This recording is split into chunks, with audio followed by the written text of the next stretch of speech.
যে আল্লাহর গোলামি করবে সে কোনো পার্শ্ববর্তী রাষ্ট্রের গোলামি করবে না। যে আল্লাহর গোলামি করবে সে 2024 সালের জুলাই আগস্টেই শুধু নয়, গোটা জিন্দেগিটা বুক পেতে দিয়ে এক গুলির সামনে জীবন বাজিয়ে রাখতে সে দ্বিধা করবে না। আসসালামু আলাইকুম ওয়া রাহমাতুল্লাহি ওয়া বারাকাতুহু। একটি আয়াত, খুব পরিচিত আয়াত আপনাদের সামনে তেলাওয়াত করেছি। আল্লাহ তাআলা ঈমানদারদের উদ্দেশ্যে দুটো ভাগে ভাগ করে কথা বলেছেন। ইয়া আইয়ুহাল্লাযীনা আমানু, যারা আল্লাহকে বিশ্বাস করে, অবিশ্বাসীদের জন্য এই কথা না, যারা বিশ্বাস করে না, আল্লাহর প্রতি যাদের ঈমান নেই, এই কথা তাদের জন্য না। এই কথাটা তাদের জন্য যারা আল্লাহকে বিশ্বাস করে। তার মানে সে নামাজ পড়বে, তার মানে সে রোজা রাখবে, তার মানে সে হজ করবে, তার মানে সে যাকাত দিবে, তার মানে সে আল্লাহর বিধানগুলো মেনে চলবে। তার নাম হচ্ছে বিশ্বাসী। বিশ্বাসী হচ্ছে সে ইকরার বিল লিসান, সে মুখে স্বীকার করবে আল্লাহর ওয়াহদানিয়াত, আল্লাহর একাত্মবাদ। তাসদিক বিল জিনান, সেটা অন্তরে চূড়ান্তভাবে সে ধারণ করবে, এমন ভাবে ধারণ করবে। আমল বিল আরকান, ওটা কাজে পরিণত করবে। সেই বিশ্বাসীদের জন্য আল্লাহ নির্দেশ হচ্ছে আমানু রুকাউ, তোমরা রুকু করো, ওয়াসজুদু, এবং তোমরা আল্লাহর কাছে সিজদা অবনত হও, চূড়ান্তভাবে তার কাছে নিবেদিত হও।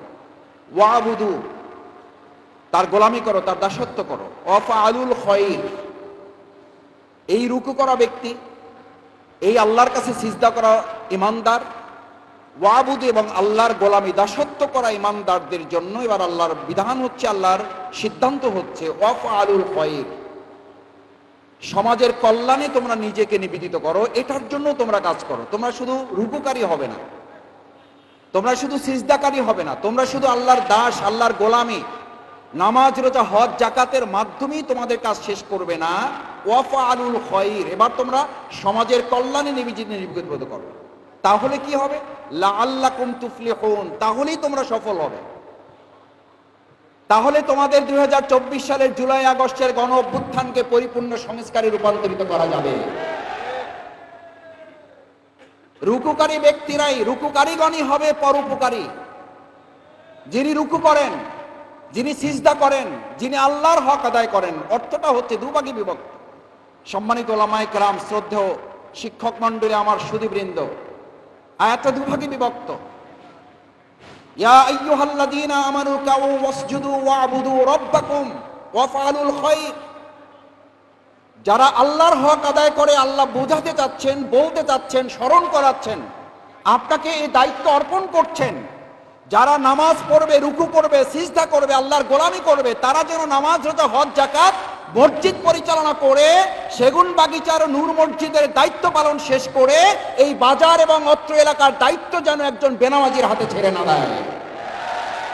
কারণ আল্লাহ আমাদের এই মানব জাতির প্রবৃত্তি তিনি জানেন, এবং সে কারণে তিনি স্মরণ করাচ্ছেন যে রুকুকারী হবে সে আল্লাহর জমিনে মানুষের পরোপকারীও হবে, যে সিজদাকারী হবে সে আল্লাহর জমিনে মানুষের কল্যাণকামীও হবে, যে আল্লাহর গোলামি করবে সে মানুষকে আল্লাহর গোলামি ছাড়া অন্য কোনো গোলামের জন্য তাকে প্রস্তুত করবে না।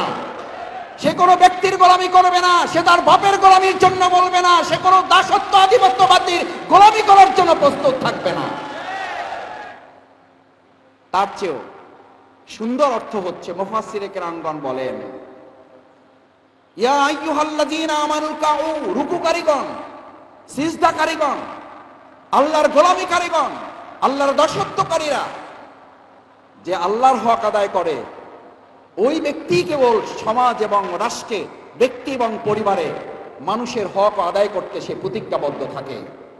কারণ আপনার মধ্যে তো এই সামান্য বুঝটুকু থাকাই উচিত, এই সামান্য উপলব্ধিটুকু তো আমার থাকাই উচিত।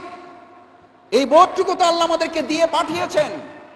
ফাআলহামাহা ফুজুরাহা ওয়া তাকওয়াহা, কোনটা নেক, কোনটা কল্যাণ, কোনটা নেক, কোনটা অকল্যাণ, কোনটা ভালো, কোনটা মন্দ, কোনটা খারাপ, কোনটা অন্যায়, কোনটা কালো, কোনটা সাদা, এটা বুঝার তৌফিক আল্লাহ আমাদেরকে দিয়েছেন না দেন নাই?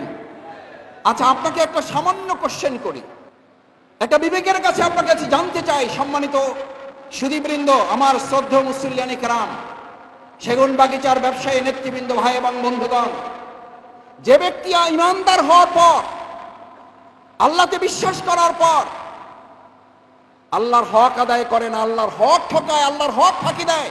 মসজিদে আজান হলে সে মসজিদে নামাজ পড়তে আসে না, নামাজ ফাঁকি দেয়, জামাত ফাঁকি দেয়, রুকু ফাঁকি দেয়, সিজদা ফাঁকি দেয়, আল্লাহর গোলামি ফাঁকি দেয়।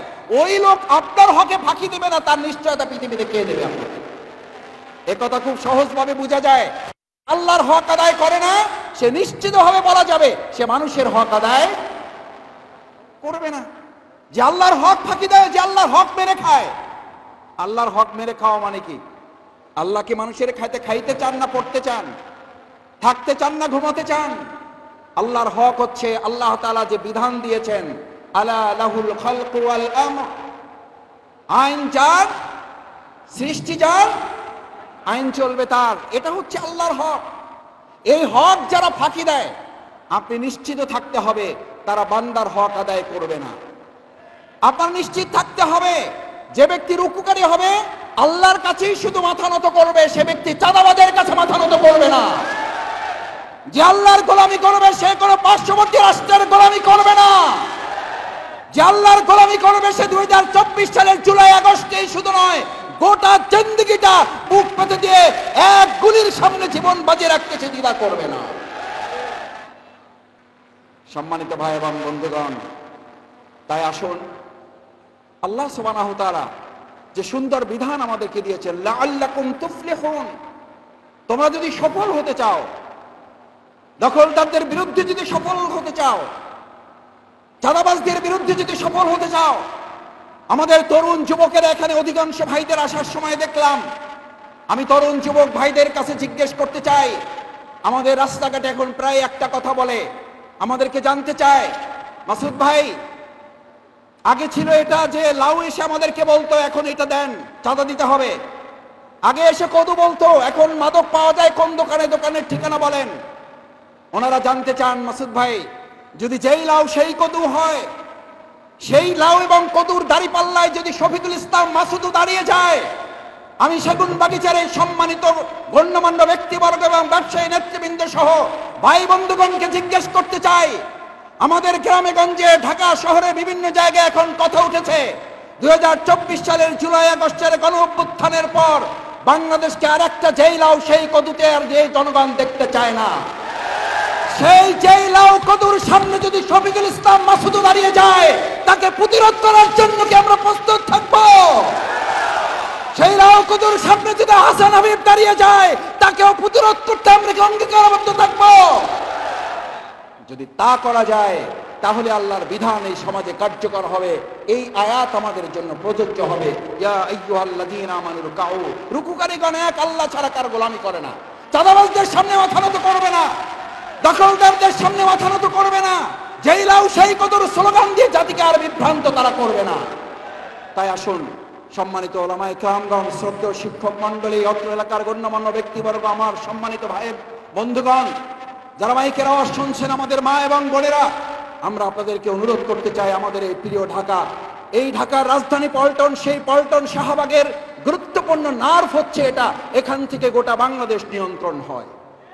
আপনাদের মধ্যে সেক্রেটারিয়েট, আপনাদের মধ্যে প্রেস ক্লাব, আপনাদের মধ্যে গুরুত্বপূর্ণ অনেক স্থাপনা আছে। সেই নাগরিকেরা যদি ঘুরে দাঁড়িয়ে আবু সাইদ মীর মুগ্ধের মতো বুক চাটিয়ে বলতে পারে, আমাদের সামনে আর কোনো বন্দুকের নল পরিবর্তন করতে পারবে না, আমরা আর কোনো বন্দুকের সামনে মাথা নত করব না, তাহলে গোটা বাংলাদেশকে আর 1 ইঞ্চি মাটি আমাদের সামনে কেউ প্রভুত্ব দিতে পারবে না। আসুন সেটার জন্য সিদ্ধান্ত নিয়ে এখান থেকে যদি ওলামায়ে কেরামগণের ওয়াজ, তাদের আলোচনাকে সামনে রেখে যদি আমরা আমাদের সেই সিদ্ধান্ত নিতে পারি, তাহলেই কেবল 2024 সালের জুলাই আগস্টের আমাদের আবু সাইদ মীর মুগ্ধ সহ আমাদের ভাইয়েরা এখনো জীবন দিচ্ছেন, এখনো মৃত্যুবরণ করছেন। আমি আজকেও সন্ধ্যার পরে একটা হসপিটালে ঘুরে এসেছি, দেখে এসেছি আমাদের ভাইদেরকে অসহ্য যন্ত্রণা, এই যন্ত্রণাকে আমরা ব্যর্থ হতে দেব না ইনশাআল্লাহ। সেই প্রত্যাশা ব্যক্ত করে আবারও সবাইকে ধন্যবাদ, কৃতজ্ঞতা জানিয়ে আমার কথা শেষ করছি। সুবহানাকাল্লাহুম্মা ওয়া বিহামদিকা, আশহাদু আল্লা ইলাহা ইল্লা আনতা, আস্তাগফিরুকা ওয়া আতুবু ইলাইক। আসসালামু আলাইকুম ওয়া রাহমাতুল্লাহি ওয়া বারাকাতুহু।